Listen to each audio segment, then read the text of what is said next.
Greetings and welcome to Peaceful Slumber Stories from Time Capsules. My name is Amir, and I will be your guide tonight as we go through a slumbering version of The Little Prince, one of the most translated tales in history. We will visit far-off worlds, discover creativity in unexpected places, and discover one of the most crucial truths of all. The most significant things are invisible to the naked sight, and you can only see things clearly with your heart. Prepare for sleep and relax. Before we start, though, let's take a moment to unwind and feel at ease in the present moment. Let your body sink into the mattress beneath you while you close your eyes. Close your eyes and inhale deeply. Take a moment to focus on the sensations in your body. Take note of the body parts that make contact with the mattress.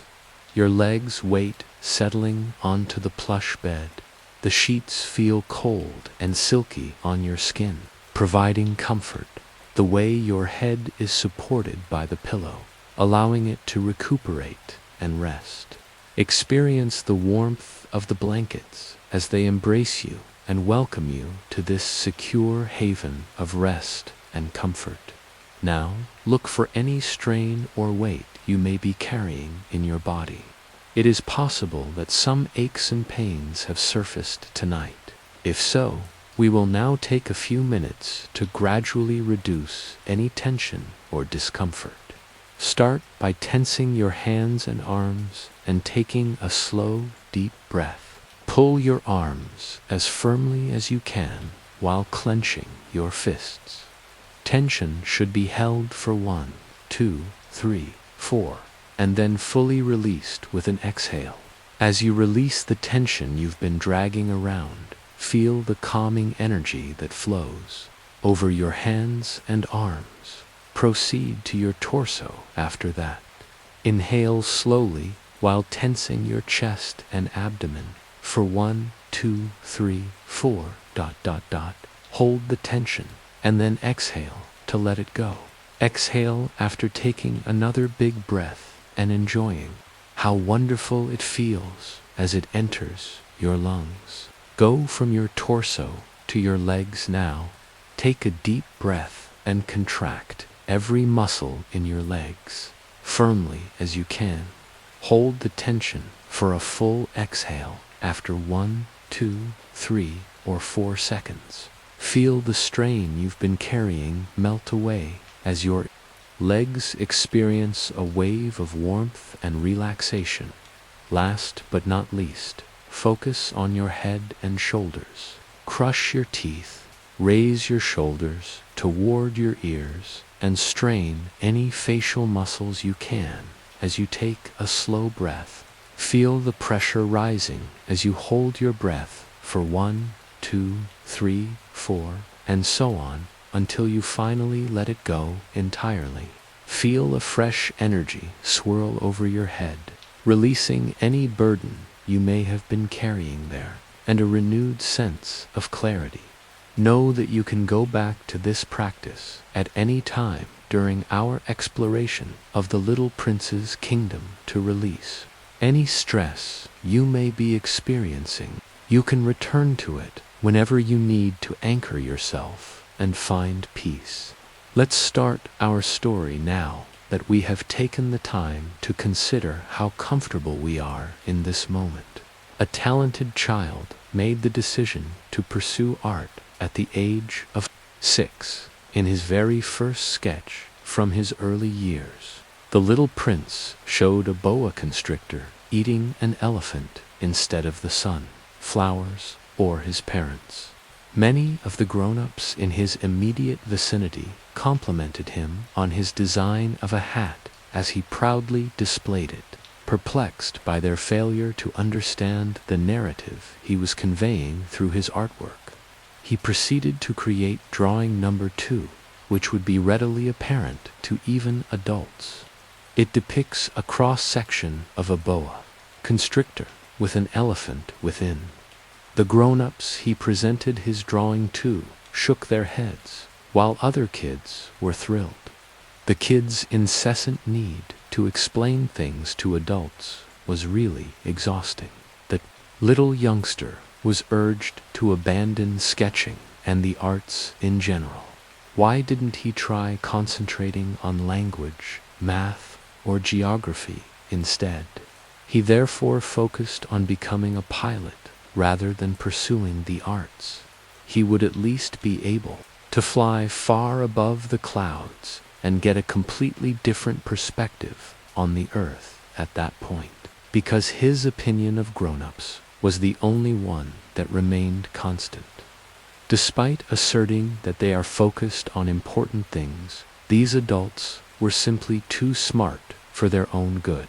He would present his drawing, number 1, to every adult he came across in order to test this, and without fail, any adult who saw the drawing would claim that it was of a hat. As a result, the youngster was aware of their lack of genuine comprehension and that he was unable to discuss rainforests, stars, or the sporadic, fantastical ideas that crossed his head with these grown-ups. Rather, he was limited to discussing rational topics with them, such as politics and neckties. The pilot felt alone in this adult environment for a long time. But then everything changed on a terrible day because he made the somber decision to travel alone that day. He boarded his own small aircraft and began flying. He frequently found a sense of calm that seemed unattainable on Earth when he was high above the planet.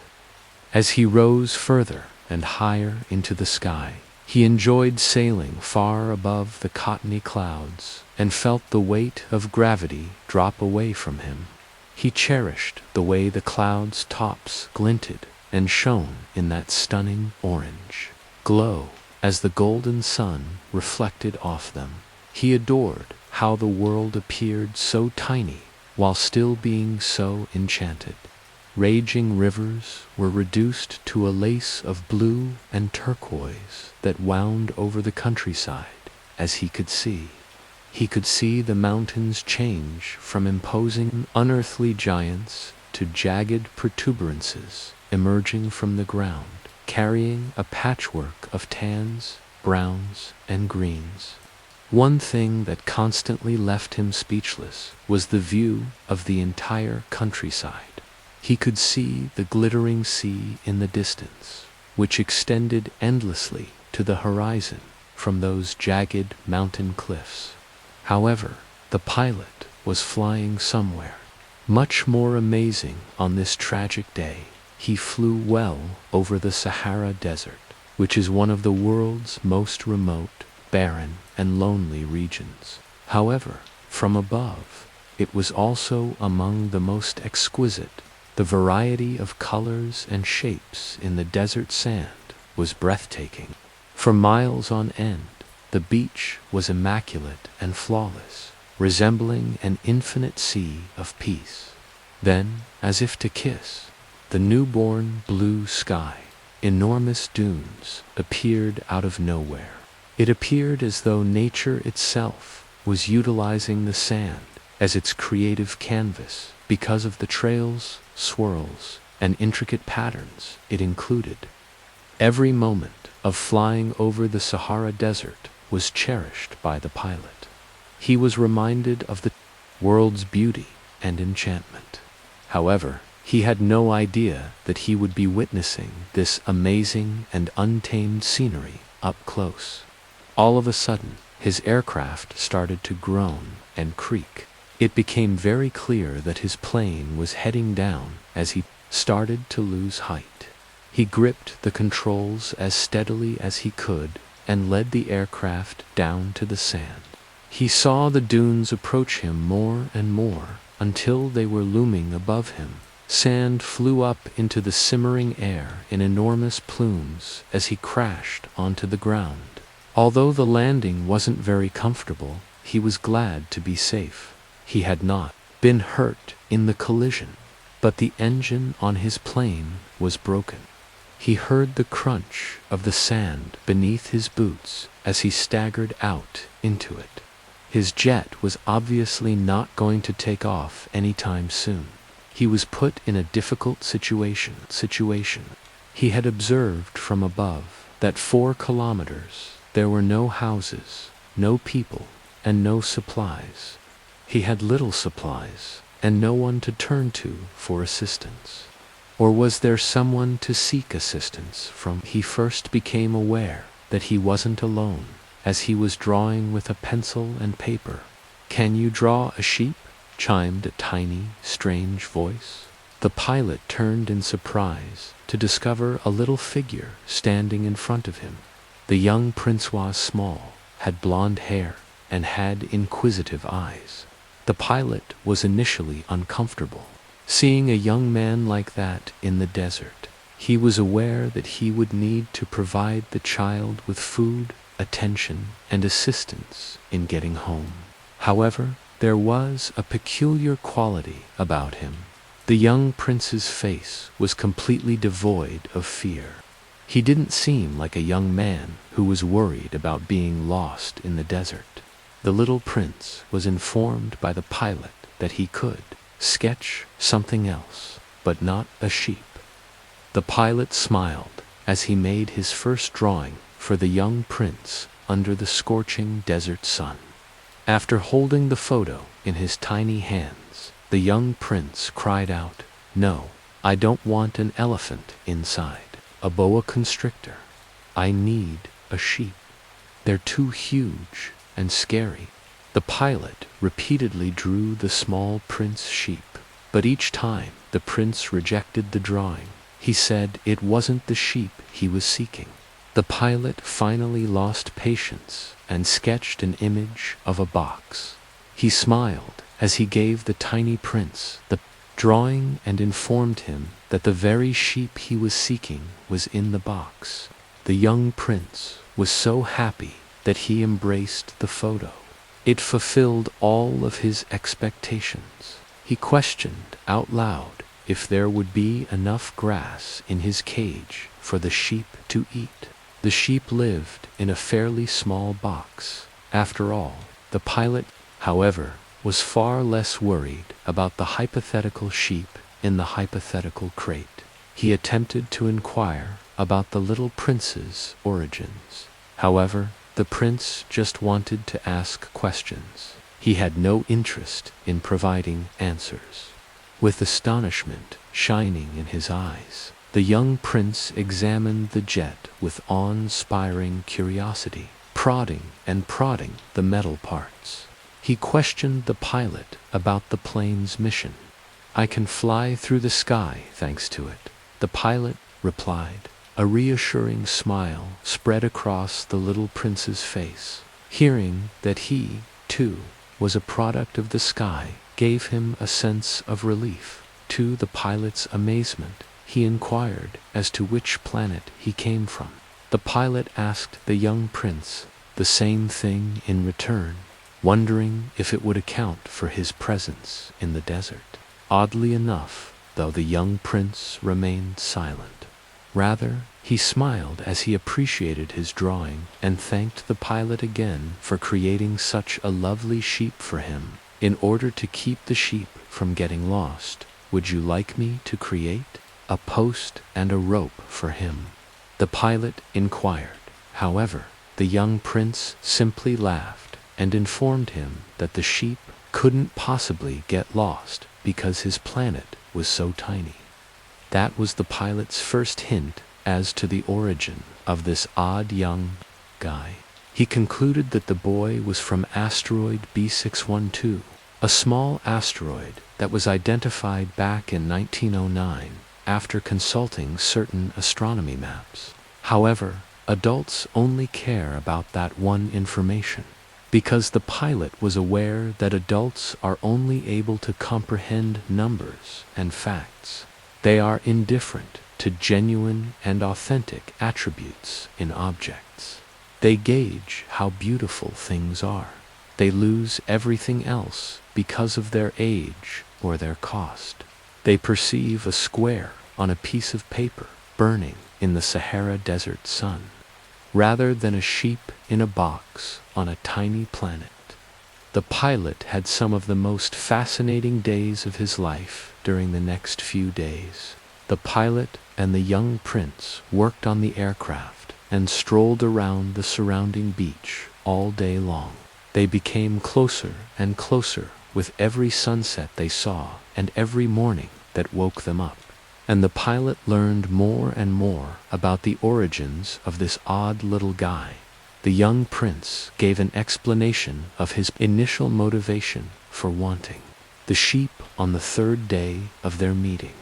On his world, baobab saplings began blossoming, and he wants the sheep to eat them. Baobabs are enormous, exquisite trees with robust roots that sift through the ground. With their tall, soaring branches and leaves that provide shade over large areas of land, they are impressive. The baobab trees, however, had a problem. With their strong roots, they could tear the prince's globe in two, and it was the prince's responsibility to prevent that from happening. He clarified that every plant have both excellent and bad plants, and in order to prevent such catastrophes, people should be on the lookout for bad plants and take care of them as soon as they start to grow. The pilot was struck by how much wisdom the prince had gained about the world from those strong, exquisite baobab trees. The two sat in the beach and watched the sun set over the horizon while they talked about the baobab trees. The hues in front of them captivated the young prince. The horizon and the surrounding sand dunes came to life with color as the sunset painted the sky in a stunning mosaic of pinks, reds, oranges, and purples. In a small voice, he informed the pilot that all it took to witness the sunset on his planet was a few feet of movement. He witnessed the sunset 44 times in one day. It was only then that the pilot realized the true size of the little prince's world. That day, the pilot found himself watching the young prince fall asleep as the sun eventually rose above the horizon. In this huge, unending desert, he appeared so tiny, he found it hard to believe that this small child, who had such a rich imagination and felt things so strongly, would be here by himself. The pilot realized he needed to start working when the 6th day arrived. Their food and water supplies were quickly running low, and the plane was still not functioning. He tried to put the engine together and get it running for much of the morning. The young prince, meantime, was pacing around and worriedly examining his sheep drawing. He questioned the irritated, preoccupied pilot about whether the sheep on his planet would consume flowers and bushes. The pilot answered, "Sheep will eat anything." The little prince's anxiety only increased. Even what about thorny flowers? If thorns aren't going to shield the blossoms, what good are they? He pondered. However, the pilot was unable to think of flowers, sheep, far-off planets, or the lovely questions that the cosmos pleaded for answers to. Their survival was the only thing on his mind. Angry with their predicament, he snapped at the young prince, claiming he was preoccupied with more pressing issues. The young prince made fists out of his tiny hands, anger and hurt. "Major issues. You're behaving like an adult," he said. "When someone stares at the stars, it is sufficient to make him joyful. If he likes a flower of which there is only one example among the millions and millions of stars, my flower is up there somewhere," he reminds himself. "But if the sheep eats it, then it's like all the stars went out all at once to him, and it doesn't matter." The pilot ceased operating the aircraft. Immediately after the words hit him like a tidal wave, the young prince started crying. The pilot calmed the small kid by gliding to his side and embracing him. Indeed, it was crucial to leave the desert. The satisfaction of his new companion, however, was the most crucial factor of all. Ultimately, their only existence at the moment was one another and the stories they exchanged. The pilot reassured his child companion by whispering, "I assure you, the flower will be perfectly fine. While you tell me about this lovely flower of yours, what if I sketch a muzzle on the sheep?" The prince wiped the tears from his azure eyes and grinned. He settled himself in the sand and looked up at the sky, into the cosmos, where his favorite flower was still there, somewhere. He described how he once found a new plant growing on his planet. He initially thought it might be a novel variety of baobab. However, as he observed it expanding daily, it became evident that it was very different from the baobabs he was accustomed to seeing. The plant quickly turned out to be a rose. She was a gleaming beacon of beauty in the pitch-nothingness of space, a sliver of red against the sea of blackness. The young prince was instantly overcome by her beauty. She made him very happy because he had never seen a plant like her before. She informed him that she was the most exquisite plant in the universe and the only blossom of her kind. She was a gorgeous creature, despite her conceit. She insisted that the young prince look after her day in and day out. He created a screen to shield her from the wind that may bend her petals, covered her with a globe at night to keep her warm and comfortable, and watered her to keep her hydrated and vibrant. Even though he was always taking care of her, the prince still had a deep affection for her. However, the prince discovered the rose was deceiving him one day. She talked about how she came from was less windy, but the prince saw her appear on his world. Her small deception caused the prince to question every aspect of their relationship thus far. Did she truly care about him and adore him? Or was she lying because she wanted to be taken care of? Over time, the tiny prince's doubts grew as a result of the questions that kept coming back to him from this one untruth. He started to feel abandoned and deceived by the rose. He therefore concluded that he had to leave his world. To get ready, he meticulously cleaned out to be safe. He also included the third extinct volcano, in addition to two of his active ones. He was fighting back tears as he gave the rose one last watering. As he bid farewell, he raised the dome to place it over the rose, It took the rose a long time to apologize to the prince. She assured him that she loved him and that he didn't have to cover her with the dome once more. She assured him that she would be all right without his concern for her. She turned away to avoid his seeing the tears streaming down her cheeks and pushed him to go. Following instructions, the young prince launched into the cosmos, halting at 6 asteroids with the aid of a swarm of untamed birds. He came across adults that were incredibly bizarre on every asteroid. He learned a lot about the cosmos and how it functions or doesn't from adults. The young prince was confronted by a king who had no subjects but a great deal of power on the first asteroid. He donned an amazing sat on a throne of gold and jewels and wore an amazing fur coat. The monarch proclaimed with pride that he ruled over all the stars that the young prince could see, making him the ruler of the entire universe. However, the monarch said that the sun would naturally follow his command to command a sunset, but they would have to wait until 740. This was in response to the young prince's request.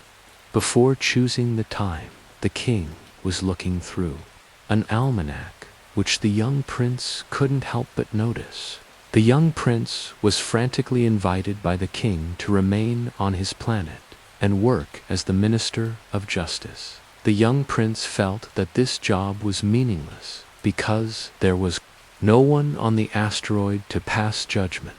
Perplexed by the king's peculiar behavior, the young prince continued on. The egotistical man who lived on the second planet clung to the notion that he was the most admirable person on his oddly empty planet and simply wanted praise and admiration. He met a drunkard on the third planet who was unable to quit drinking because he was so desperate to forget the embarrassment the drinking had given him. A businessman owned the fourth planet. With just a second to spare, he greeted the young prince with a mumbled good morning. It is clear that the businessman was occupied with cataloging and counting the stars that were visible in the sky. What made him do that? He said. Of course, to own them, because that would make me rich. And if other stars were found, he could purchase them once he became wealthy. He was preoccupied with important matters. Therefore, he didn't have time to chat.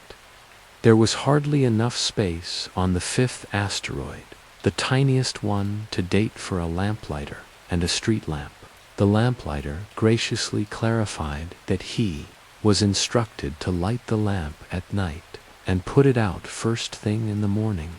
In the past, his commands made sense, but recently the planet has started to rotate more quickly. On this planet, a day now lasts just 1 minute. The entire small planet was bathed in a gentle, mesmerizing glow as the lamplighter ignited the lamp with gorgeous orange embers, and the young prince looked in wonder. A column of smoke would then soar up and up into the sky as the lamplighter put out the flames as soon as they started to grow. For a long time, the young prince observed this timeless dance. He praised the lamplighter's sense of responsibility and duty, as well as the beauty he created with his little flame. However, the lamplighter's suggestion that he take a break by walking with the sunset was rejected by the prince. Following the original instructions to the letter, the lamplighter carried on with his everlasting dance with the light. There were other areas to explore, but the little prince was sad to leave the lamplighter, with whom he had become very fond, and 1,440 possible sunsets every day. The sixth planet was enormous, possibly 10 times larger than the first. Little Prince was met by an elderly geographer behind a majestic desk, wishing that the guest might be an adventurer. Excited, the little prince asked about the mountains and oceans that adorned this enormous globe. Unexpectedly, the geographer was unaware of them because he was not technically an explorer. As a result, he never visited any places or observed any of the objects he was required to document. The youngster told the geographer about his 3 volcanoes, baobabs, and priceless rose, since he was very interested in the geography of the tiny prince's planet. The geographer declared that he had little interest in flowers because they are fleeting and quickly vanish. The young prince mumbled, "My rose is ephemeral, and she is alone in the world, with only 4 thorns to defend herself." After experiencing a sudden wave of regret, the young prince found the fortitude to go to Earth, which was arguably the most perplexing of all the planets he had visited, on the advice of the cartographer. For miles, there was no one in the desert. Where he was, he believed he had landed on a planet similar to his own that was deserted. However, the young prince soon came upon a yellow snake that professed to be able to take him back to his house if he ever wanted to. He wandered the desert, looking for people, because he wasn't sure about her proposition. He discovered a three-petaled desert bloom in the desert. She once told the prince that there were only about 6 or 7 people on earth, and that they had no roots after seeing a caravan. They traveled wherever the wind carried them, which made their lives extremely difficult. In pursuit of more, the prince searched the vast, barren landscape for humans. One day, he drove along a dirt road that ran through the desert. A flash of green and red became increasingly visible as he continued to stroll along the dirt path, listening to the crunch of the ground beneath his feet. The distinct scent of fresh flowers enveloped him as he approached. A rose garden that extended as far as the eye could see was in front of him. At one point, he believed that his favorite rose was special, that nobody else is like her existence across the cosmos. And suddenly, he realized that wasn't the case. The young prince was heartbroken. He collapsed on the garden's grass and started sobbing. A small fox materialized as he sobbed. The prince invited the fox to play with him because he was still unhappy after learning that his beloved rose was simply an average person. The fox answered, "You must first tame me, tame me." Taming, he told the young prince, means to establish ties. The fox and the young prince had no significance for one another at the time. However, they would become interdependent if the young prince were to tame the fox.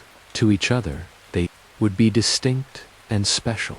Perhaps they would become pals. The young prince was informed by the fox that if he tamed him, he would have footsteps to anticipate instead of flee, because the fox would be reminded of his friend's gorgeous golden hair. The golden wheat fields would make him happy.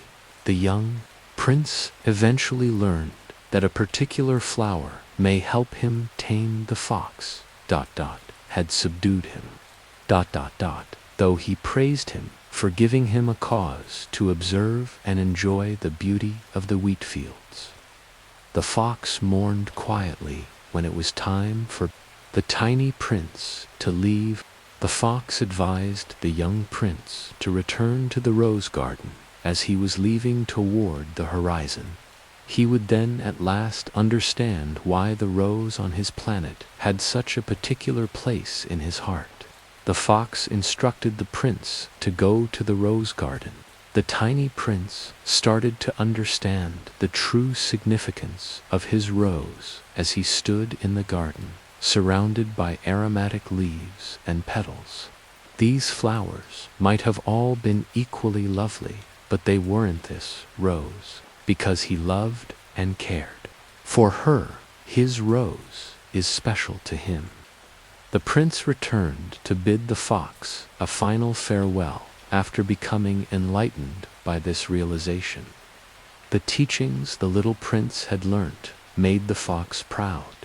The fox told him something significant in a low voice while they were sitting there looking out over the wheat fields. The only organ with clear vision is the heart.